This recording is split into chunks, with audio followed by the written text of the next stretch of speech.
You know, Neil, we just finished really one of the most memorable football seasons ever at Penn State. One of the most memorable college football seasons you'll ever see. And the Penn State players, they all called it a storybook ending, a fairy tale ending. With everything this team has been through, to end the game and to win it the way they did, really just a remarkable and incredibly exciting way to finish things. Yeah, you know, as I was watching everybody celebrate, all the players running in the middle of the field, and I mean, it was really like even bigger than a bowl type ending. You know, depending on what you know, when Joe won, you know, some of his milestone victories, there was a lot of celebration, but it was just a great moment. And Bill O'Brien, you know, to complete his first year in such a whirlwind year, but he focused everything, as I think it should have been, on the players and on the seniors. And it was euphoria. I think it's a great way that you put it, because I want to give a little shout out to evil Bill O'Brien. If you follow him on Twitter, the guy's really hilarious. When it went to overtime, he tweeted that overtime is Penn State's bowl game. And you're right, when you go to a bowl game, you're off at some setting, and you know, winning that game doesn't always mean as much as the way they won this game here today. Yeah, I thought there was a lot of irony and a lot of meaning. I mean, here you are, you don't have a bowl game, but you get overtime. Yeah. I mean, they didn't want the season to end. Yeah. And the other thing I thought was so cool, Sam Ficken winning the game. I mean, you talk about so many players that have responded to a whole program that has responded to adversity, but maybe nobody more than Sam Ficken.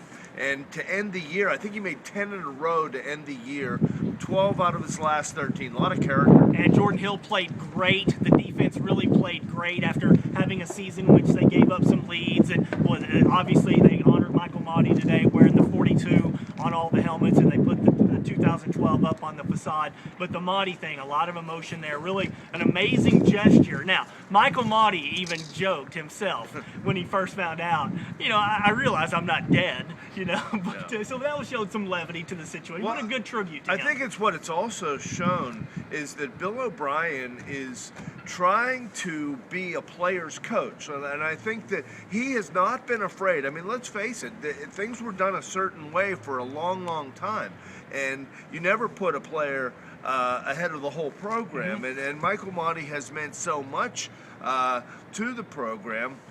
And a lot of things were written about him, nice things last week, but you know, putting the names on the uniforms, and I guess it was Dave Joyner's idea to put the 2012 up there, which was a fitting gesture.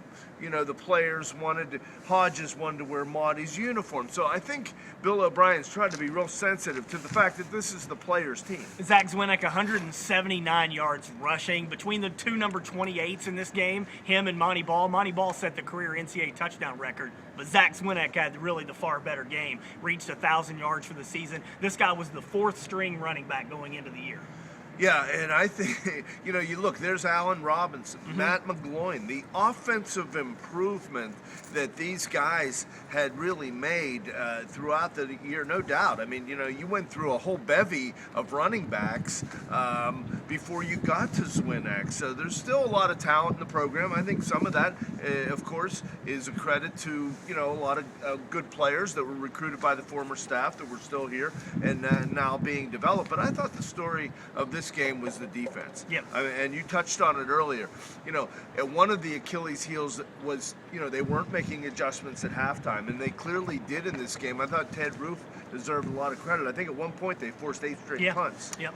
8-4 finish. Who really saw that coming? Maybe 8-4 before some of the defections, but after the defections, a lot of people thought 6-6. I thought 6-6. I think you had 7-5, or did you have 8-4? I thought I had 8-4, but even after the 0-2 start to go 8-4, what an amazing finish. We will have a special video this week up on AltoonaMirror.com discussing Bill O'Brien's future. That deserves its own 10 or 15 minute talk. I think he's coming back. I think it'd be devastating if he left. I think he knows that. Real quickly, do you think this is it for him?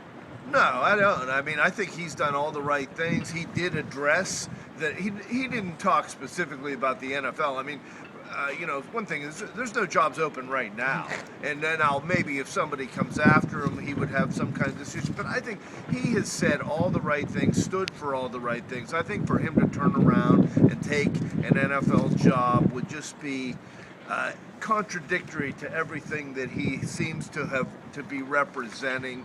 He grabbed the microphone at the end of the game and saluted the fans and chanted, "We are Penn State." So I think he is ingratiating himself, and I think obviously the people love him. He's going to have a lot longer shelf life here than he would have at any NFL job. So I don't see that right now as a story. Now, of course, there's a lot of NFL jobs that will be open, and his name may come up, and we'll see how he handles that. 8-4 season. Who would have thought that an Just to throw out, I think he's going to be. I mean, the Big Ten awards are going to come out Monday. Yeah. I mean, you know, I think he's got to be the Big Ten Coach of the Year. I realize Urban Meyer went undefeated, right. but I think this guy has done a remarkable job and would be a candidate for National Coach of the Year.